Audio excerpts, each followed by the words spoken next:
Hey friends, Amanda here at Bare Bones Living, and today's video is going to be just a little bit different. Today I'm going to be packing my go bag for when it is time to deliver our third child. And this being my third child, I have kind of tweaked what I am packing this year. As when you're a first-time mom, you don't know what to expect, and so you pack everything. And this year I've really streamlined what I'm bringing, and I have a better idea of what to expect, and I'm feeling much more prepared. Also, my two previous deliveries were induced and in very controlled settings. Both my boys were post dates, which means that they were born after their due date. So there was no shock factor, no surprises. We had a date, we had a time. I didn't need a quote-unquote go bag because they just weren't coming. And I didn't actually really pack anything in anticipation of their impending deliveries. However, this baby is the lowest baby I've ever carried. And I am now AMA, which is advanced maternal age. And so they want me to deliver at 39 weeks. So I, again, am scheduled for induction at 39 weeks, which is in 3 weeks. However, I found out last week that I have something called polyhydramnios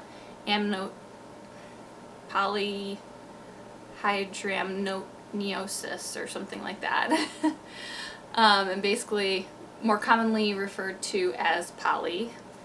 And that just means that I have excess amniotic fluid, which is a fairly rare condition. About 1 to 2% of pregnancies have this, and it doesn't, in most cases are mild, and because it wasn't diagnosed until I was 34 weeks, fairly far into my pregnancy, it's not that big of a deal, and I do have a mild case. But basically that just means that my belly is extra large, I feel extra full, and the amniotic fluid surrounding the baby is in excess and can only grow so much. So in the last weeks of your pregnancy, the baby is growing about 1 pound a week, and really packing on that weight. And with the extra fluid, at some point something's got to give. So you're at a higher risk of premature rupture of your amniotic fluid. Your water's going to break at some point because it just can't hold both growing baby and excess fluid. So whereas I am scheduled for induction in 3 weeks, I may not make it that far. So I am packing a go bag, and I don't know if I'm going to go prematurely.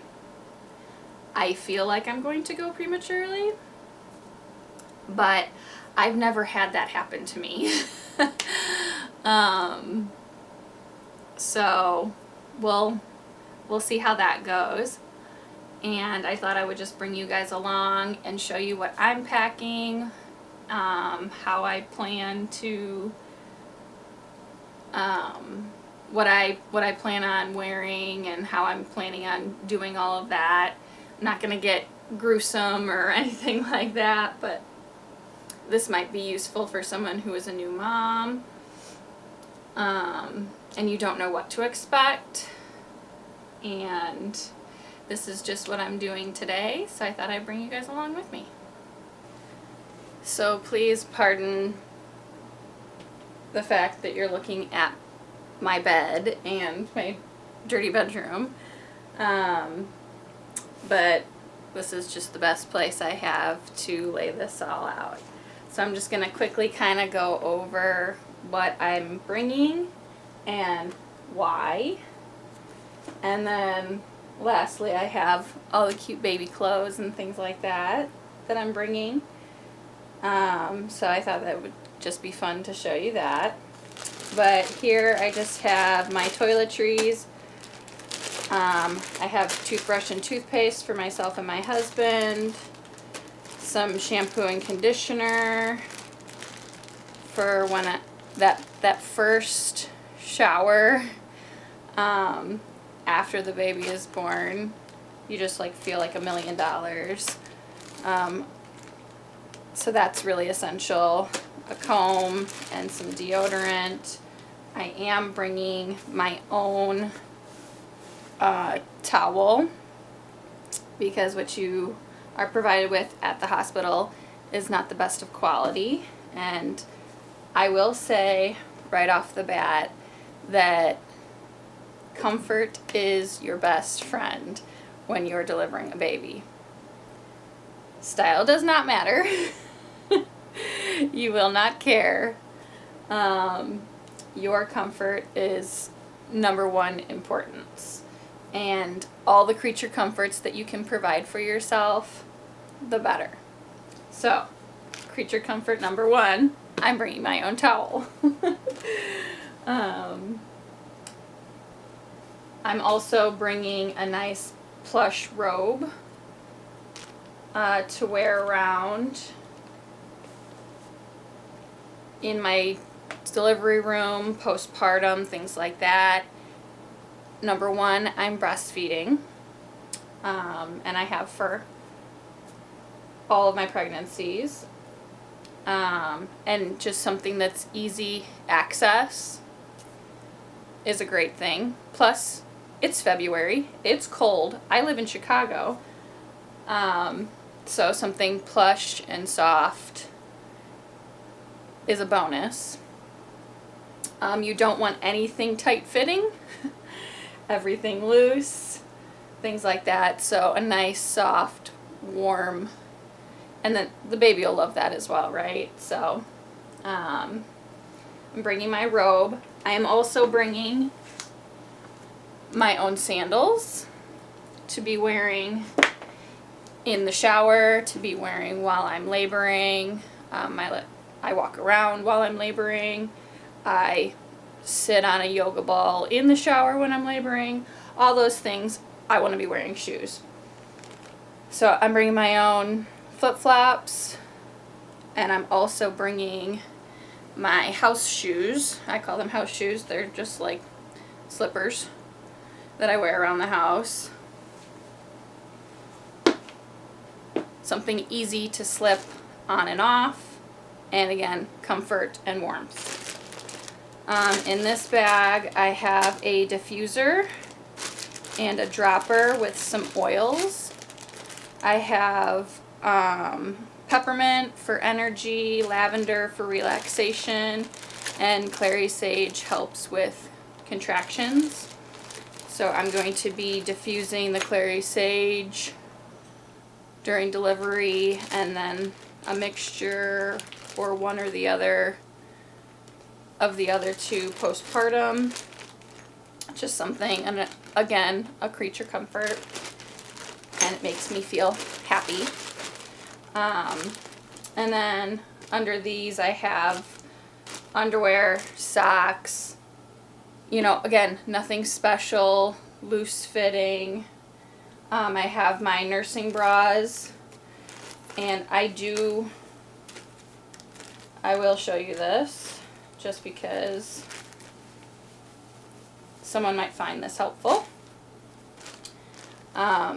This is my favorite kind of nursing bra, and it's like a sports bra-esque nursing bra with a crisscross front. I find this the most comfortable, and it's easy enough to open up each side and expose a breast at a time. And then I have these reusable nursing pads that you can put into each side to kind of catch any extra leaking or anything like that. My milk generally does not come in until like postpartum day 3. But just in case, I want to have those if I need them. Moving on, I am again a big proponent of comfort, and I have 2 pairs of sweatpants that I'm going to be wearing. And they are, like, this pair is super old, and I don't care about if it gets anything on it or damaged or anything like that. They have pockets in them, just something comfortable that I can hold things in. And I'll probably sleep in these as well. I also have extra large shirts. I am definitely not an extra large person, but again, loose fitting. I'll wear these to bed, or, I mean, even postpartum, you're not going to lose all this baby weight. You're still, like I remember with my first child, I was shocked at how long it still looked like I was pregnant for. And it was disheartening how long I still looked like I was pregnant. So I packed some extra large shirts, but, you know, like things that you can just lounge around in and not care too much about. Here I have 2 long sleeve nursing shirts. And again, with like the crisscross front so that I can easily nurse. And this one actually has like a flap that you can lift up. So 2 different kinds of nursing shirts, and again, because I choose to breastfeed, I want to have these.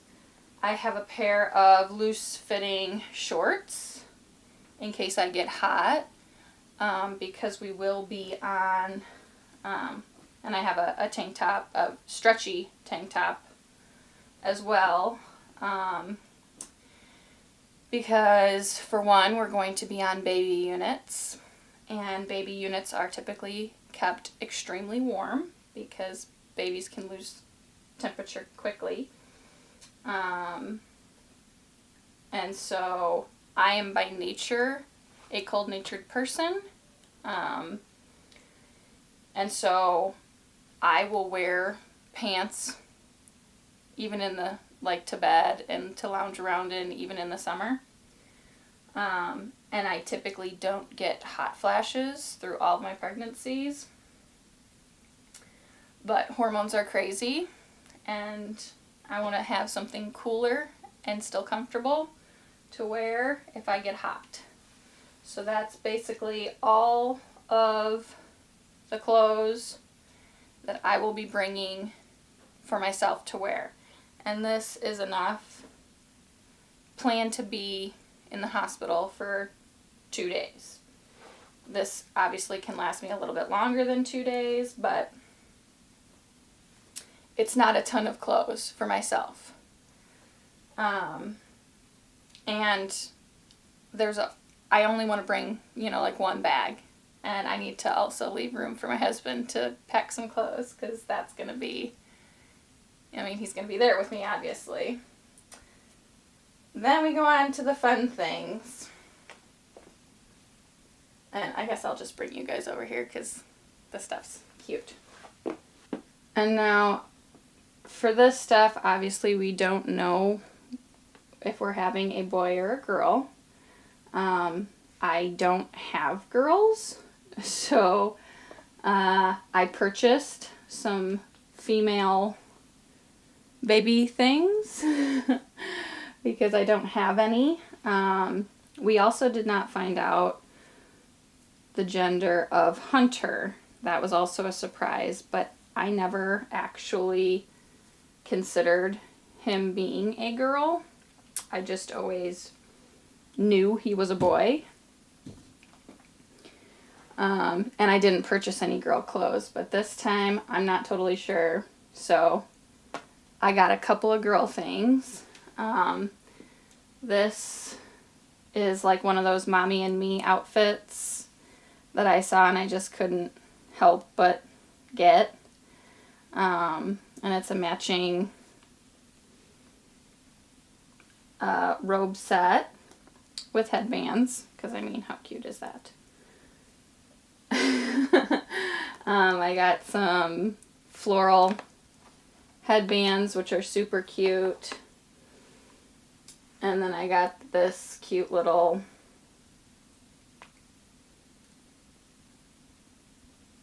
overall coral outfit that I couldn't pass up.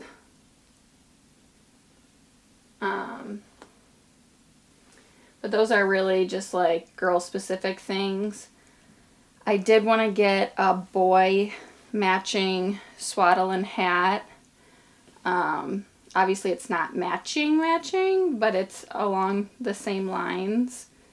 It's got these really cute elk and forest theme. So if I still wanted to wear this sunflower dress and it's a boy, it might go together for pictures. We'll see. And then I have a gray swaddle here with this cute little bear hat and a little teddy bear, and that's gender neutral that I purchased. And then because we didn't know the sex of our previous children, this is the only newborn outfit that I have that is kind of more gender specific. And the rest of these are the nightgown onesies, one size fits all. And I have 3 of these. I'm bringing 3 of these with matching hats.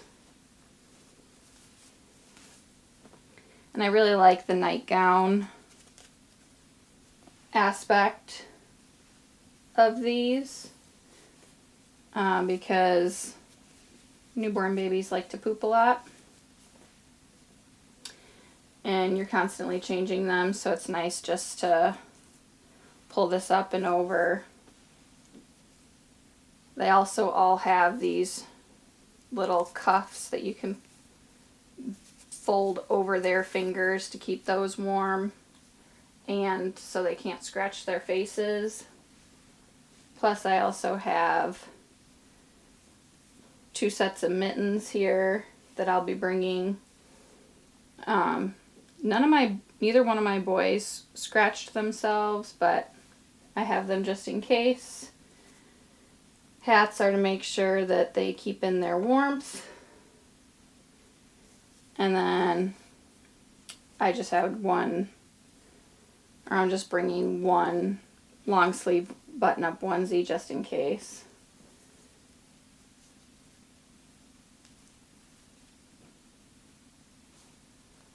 But that's pretty much all I'm bringing for the baby.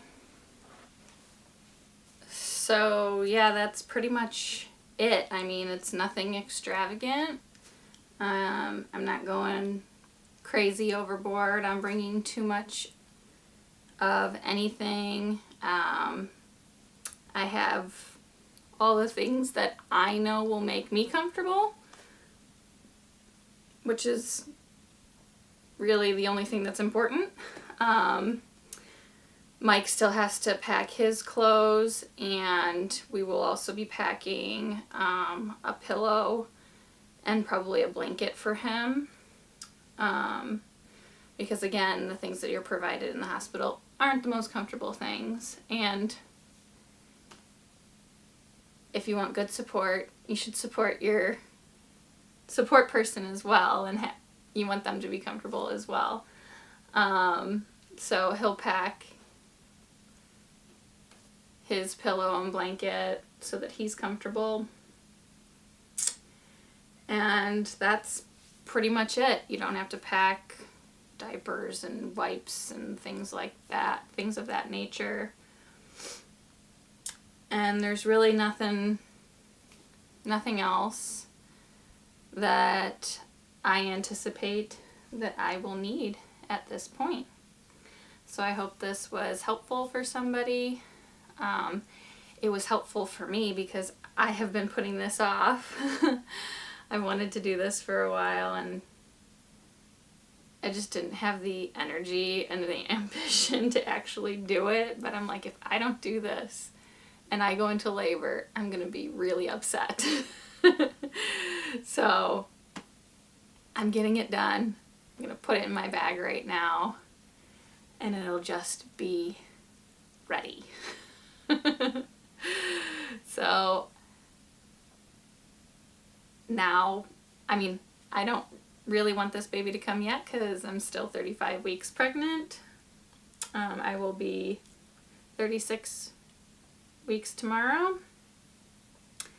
So I'm not full term just yet. If the baby did come, it would be deemed late preterm. But the baby should be fine. And we anxiously await its arrival. And we can't wait to see what it is and welcome it to our family. And then give me time after I deliver, and I will then introduce the baby to you guys as well. But thanks for hanging out with me and making me do this video. I'll catch you on the next one. Thank you guys for stopping by today and joining in on our journey here at Bare Bones Living. We'll catch you on the next one.